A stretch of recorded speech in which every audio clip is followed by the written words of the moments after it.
द्विखंडन बहुखंडन, इसमें अंतर पूछेगा तो क्या लिखेंगे आप द्विखंडन में, यह क्रिया अनुकूल परिस्थितियों में होती है, ठीक है। द्विखंडन की अभिक्रिया किसमें होगी, अनुकूल परिस्थितियों में, ठीक है। बहुखंडन की अभिक्रिया कब होगी, सामान्यतः प्रतिकूल परिस्थितियों में होगी, ठीक है। अनुकूल परिस्थितियां नहीं होगी, प्रतिकूल परिस्थितियां में होगी बहुखंडन। तो द्विखंडन में क्या होगा, इसमें केंद्रीय दो पुत्री केंद्रकों में विभाजित होता है, ठीक है। केंद्रक किसमें विभाजित होता है, दो पुत्री केंद्रकों में। और बहुखंडन में क्या होता है, इसमें केंद्रक अनेक संतति केंद्रकों में बट जाता है, ठीक है। तो बहुखंडन में क्या होगा, केंद्रक जो होता है वो अनेक संतति केंद्रक में बढ़ जाता है। द्विखंडन में क्या होगा, इसमें केंद्रक विभाजन के साथ साथ कोशाद्रव्य का बंटवारा हो जाता है, जो सामान्यतः खांच विधि से होता है, ठीक है। तो खांच विधि से द्विखंडन होगा बोल रहे हैं। और बहुखंडन में क्या होगा, इसमें केंद्रकों का विभाजन पूर्ण होने के पश्चात प्रत्येक पुत्री केंद्रक के चारों ओर थोड़ा थोड़ा कोशाद्रव्य एकत्र हो जाएगा, ठीक है। बहुखंडन में क्या होगा, प्रत्येक पुत्री केंद्र के चारों ओर थोड़ा थोड़ा कोशाद्रव्य एकत्रित हो जाएगा। अब द्विखंडन में क्या होगा, एक कोशिकीय जीवों से दो संतति जीव बनते हैं। और बहुखंडन में क्या होगा, इसमें एक कोशिकीय जीवों से अनेक संतति जीव जितने भागों में केंद्रक का विभाजन होता है बनते हैं। तो अब एग्जाम्पल समझते हैं। द्विखंडन का एग्जाम्पल है अमीबा, अमीबा में द्विखंडन पाया जाता है। बहुखंडन का एग्जाम्पल है प्लाज्मोडियम, ठीक है। प्लाज्मोडियम में क्या होता है, बहुखंडन होता है, बहुत सारे खंडों में क्या होते हैं, ठीक है। इसके अलावा देखिए इंपोर्टेंट क्वेश्चन है अलैंगिक जनन तथा लैंगिक जनन, ठीक है। तो अलैंगिक जनन क्या है, एक ही जनक द्वारा संतान की उत्पत्ति होगी अलैंगिक जनन में, ठीक है। लैंगिक जनन में क्या होगा, संतान की उत्पत्ति के लिए दो जनकों का होना आवश्यक है, ठीक है। अलैंगिक जनन में क्या होगा, समसूत्री कोशिका विभाजन होता है। और लैंगिक जनन में क्या होगा, अर्धसूत्री कोशिका विभाजन का युग्म होता है, ठीक है। अलैंगिक जनन में क्या होगा, निषेचन नहीं होता है और लैंगिक जनन में निषेचन होता है।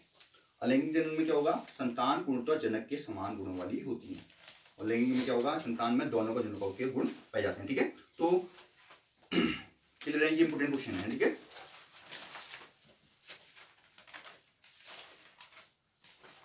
अब जो इंपोर्टेंट क्वेश्चन है वो है कायिक प्रवर्धन के बारे में पूछा जाता है, ठीक है। तो कायिक प्रवर्धन क्या है, पौधे का कोई वर्धी भाग जब मात्र पौधे से अलग होकर एक नए पौधे का निर्माण कर लेता है, इसे क्या बोलते हैं, कायिक प्रवर्धन बोलते हैं। ये दो प्रकार के होते हैं, एक प्राकृतिक हो सकता है और दूसरा कृत्रिम हो सकता है, ठीक है।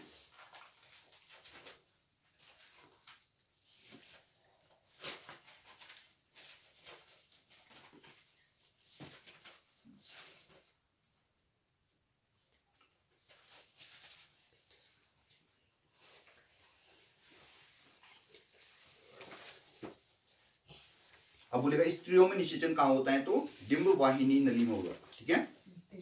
डिंब वाहिनी नली में दो यौन जनित या लैंगिक संचारित रोगों के नाम बोलेगा तो सिफिलिस और सुजाक, ठीक है। ऐसे नहीं हो सकते, ठीक है।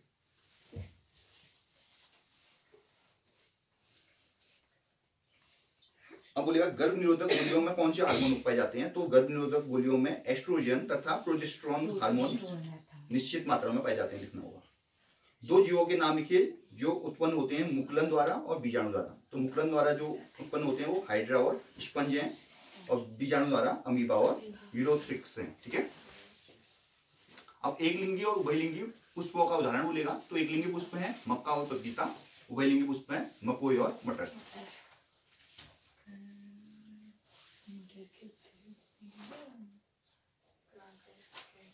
डायरेक्ट क्वेश्चन पूछो।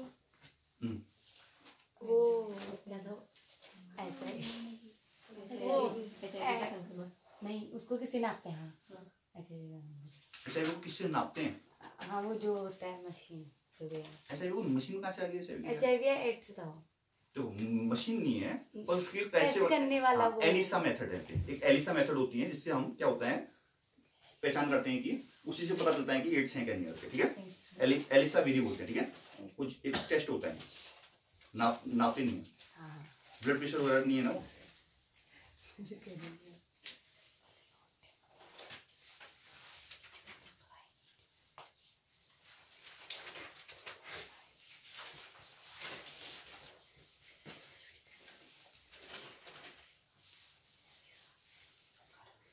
याद रखिएगा विश्व एड्स दिवस जो होता है वो 1 दिसंबर को मनाया। तो मेंडल ने किस पौधे पर अपना प्रयोग किया, मनुष्य के लिंग गुणसूत्रों को किससे प्रदर्शित करते हैं? तो स्त्रियों में XX और पुरुषों में XY, ठीक है। मनुष्यों में गुणसूत्रों की संख्या 46 होती है, याद रखिएगा। डीएनए का फुल फॉर्म आप सभी को जानते हैं, डीऑक्सीराइबोन्यूक्लिक एसिड।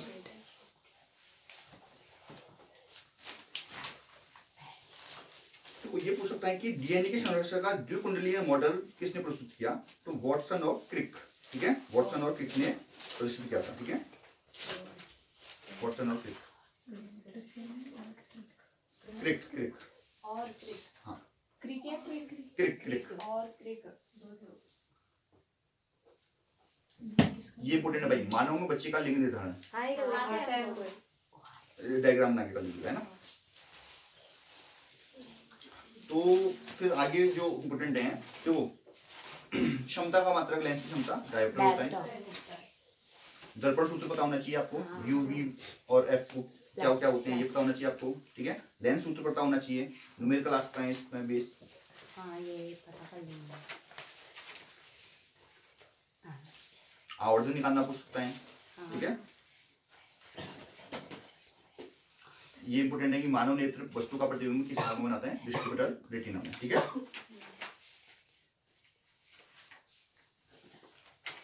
निकट बिंदु और दूर बिंदु 25 सेंटीमीटर और अनंत, ठीक है। समंजन दूरी बताते हैं। हाँ, समंजन क्षमता बताते हैं, ठीक है। तो स्पष्ट दृष्टि की न्यूनतम दूरी भी पूछ सकता है, आप जानते हैं, ठीक है, 25 सेंटीमीटर, ठीक है। तो समंजन क्षमता बोलते हैं, ठीक है। तो समंजन क्षमता होती क्या है?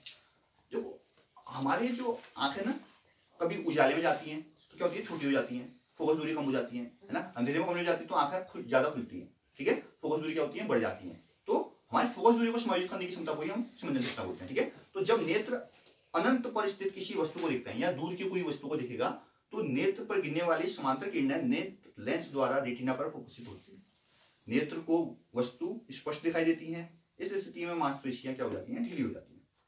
नेत्र लेंस की फोकस दूरी सबसे अधिक होती है, परंतु जब नेत्र के समीप स्थित किसी वस्तु को देखते हैं तो मांसपेशियां सिकुड़ जाती हैं, ठीक है। पास वाली वस्तु को देखेंगे तो आंखें छोटी होती हैं, दूर वाली वस्तु को देखेंगे तो आंखें ज्यादा खुलेंगी, ठीक है। ज्यादा खुलेंगी तो फोकस दूरी बढ़ेगी ना। ये तो इससे क्या होता है? लेंस की वक्रता चीजाओं क्या हो जाती है, उसमें फर्क पड़ेगा। इससे नेत्र की फोकस दूरी में भी इफेक्ट पड़ेगा, कभी बढ़ेगी कभी घटेगी। तो वस्तु स्पष्ट प्रतिबिंब कहाँ प्राप्त करना चाहिए? हमेशा रेटिना को प्राप्त करना चाहिए। अगर प्रतिबिंब रेटिना बन रहा है तो इसका मतलब आपको दिखेगा, अगर प्रतिबिंब आपका रेटिना में नहीं बन रहा है तो इसका मतलब नहीं दिखेगा। तो नेत्र की इस प्रकार फोकस दूरी को परिवर्तित करने वाले गुण को ही हम समंजन बोलते हैं, ठीक है। तो नेत्र अभिनेत्र लेंस की वह क्षमता जिसके कारण वो क्या होती है? अपनी फोकस दूरी को समायोजित करती है, तो उसी को ही क्या बोलते हैं? हम समंजन क्षमता बोलते हैं। निकट तथा दूर सभी वस्तुओं को रेटिना पर फोकस करने के लिए नेत्र लेंस की क्षमता में होने वाले अधिकतम परिवर्तन को नेत्र की समंजन क्षमता बोलते हैं। अधिकतम क्या परिवर्तन होगा इसको, ठीक है। तो स्वस्थ नेत्र की समंजन क्षमता कितनी होती है? 25 और अनंत 4 डायोप्टर। क्षमता P बराबर 1/f, देखो समझो, P बराबर 1/f मीटर में, ठीक है। अब हमने बोला P बराबर 1/f 25 सेंटीमीटर। 25 सेंटीमीटर का मतलब क्या है? मीटर में तो 25/100,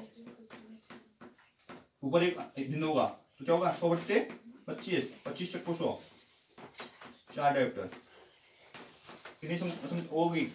4 डायोप्टर हो गया, ठीक है। क्लियर है?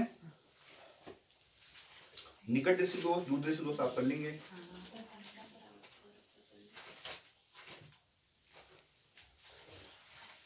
ओम का नियम आ सकता है। धातुओं में विद्युत धारा का प्रवाह किस कारण द्वारा होता है? इलेक्ट्रॉन द्वारा, ठीक है। विद्युत स्त्री तथा टूस्टर तंतु किस प्रकार से बने होते हैं? नाइट्रोम नामक मिश्रण। किसी चालक पदार्थ का प्रतिरोध किन किन बातों पर निर्भर करेगा? चालक का लंबाई, क्षेत्रफल और उसका पदार्थ की प्रकृति, है ना। क्षेत्रफल के व्युत्क्रमणवर्ती होता है ना, लंबाई का अनुक्रमणवर्ती होता है और प्रकृति पर भी निर्भर करता है, ठीक है।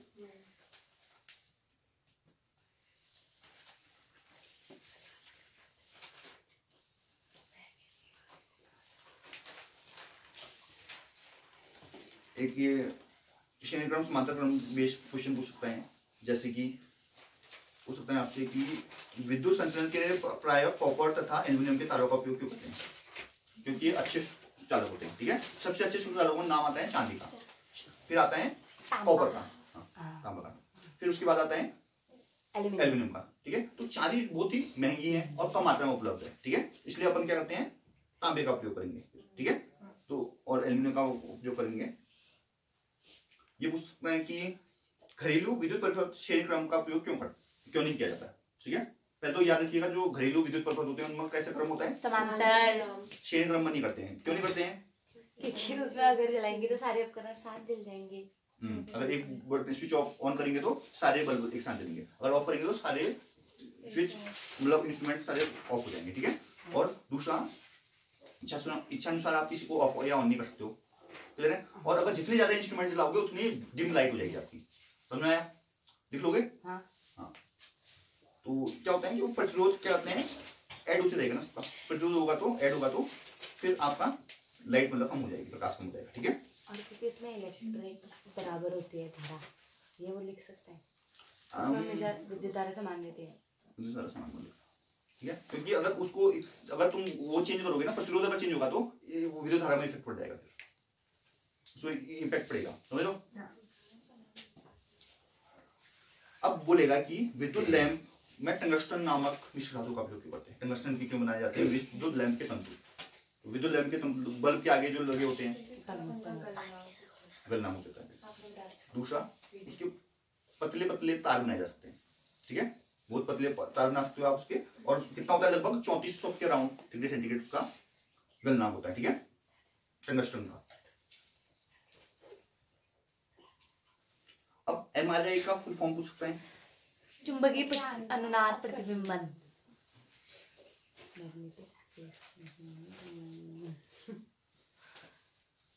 तो ये पूछ सकता है कि घरेलू विद्युत परिपथ में फ्यूज का क्या महत्व है?